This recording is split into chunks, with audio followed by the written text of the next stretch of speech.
ఇక వేరే గ్రూప్ లో మహిళలు లేరు, వాళ్ళు వీళ్ళు మాత్రమే ఉన్నారు. మెయిన్ బాడీ మొత్తం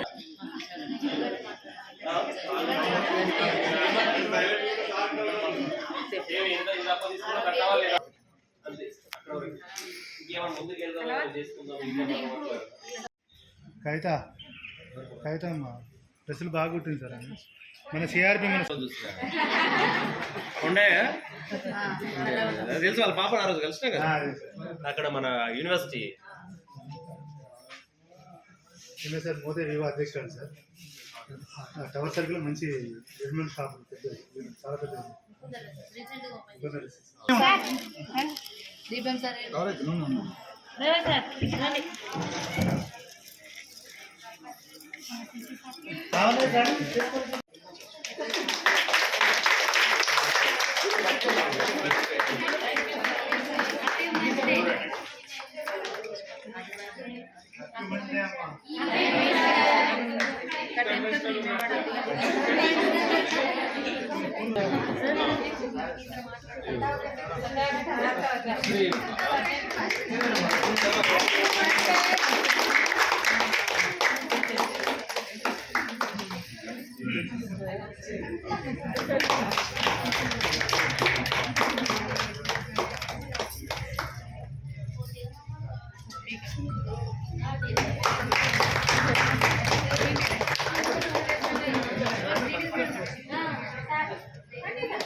ఈ కార్యక్రమం నన్ను పిలిచినందుకు చాలా సంతోషంగా ఉంది.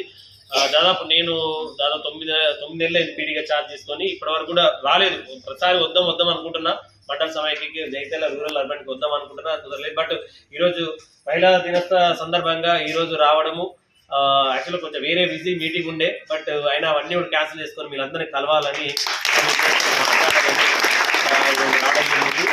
మీ అందరు విజయగాథలు వింటే చాలా ఆనందంగా ఉంది. ఇప్పుడు డాక్టర్స్ వీళ్ళందరూ ఫారెన్కి వెళ్ళారు, అలాగే మంచి మంచి యూనిట్స్ చేశారు. ఇక సత్యమ్మ గారి గురించి మీకు అందరికి తెలిసిందే, మాట్లాడలేదు. బట్ ఆమె అంటే మనం వేదిక ద్వారా మాట్లాడలేదు, కానీ వేరేగా మాట్లాడితే ఆమెను మనం ఆపలేము. సో అవునా, ఓకే రాసిందా, ఓకే ఓకే. సో మీరు కూడా నేనేమంటున్నా అంటే మనము అభివృద్ధి చెందడంతో పాటు పక్క వాళ్ళం కూడా మనం అభివృద్ధి చెందాలి. వాళ్ళు కూడా అంటే సమాజంలో ఎట్లుంటుందంటే ఒక మగపిల్లవాడిని చదివిస్తే అది ఆయన వరకే చెందుతుంది, అదే కుటుంబంలో ఒక మహిళను చదివిస్తే మొత్తం సమాజం బాగుపడుతుంది. మీ అందరికి తెలుసు కదా. సో అట్లా మీరు అభివృద్ధి చెందుకుంటా మీ పక్క వాళ్ళని కూడా మీ అభివృద్ధిలో ఖచ్చితంగా భాగస్వామ్యం చేయాలి.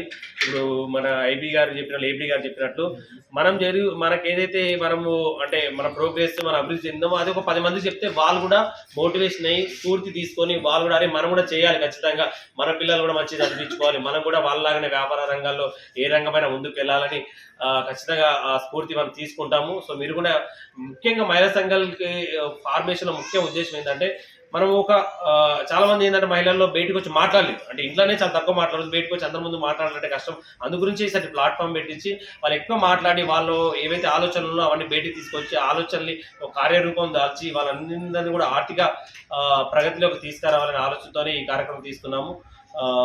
సో నాకు ఈ అవకాశం కల్పించిన అందరికీ కూడా ధన్యవాదాలు తెలుపుతూ కూర్చున్నాను.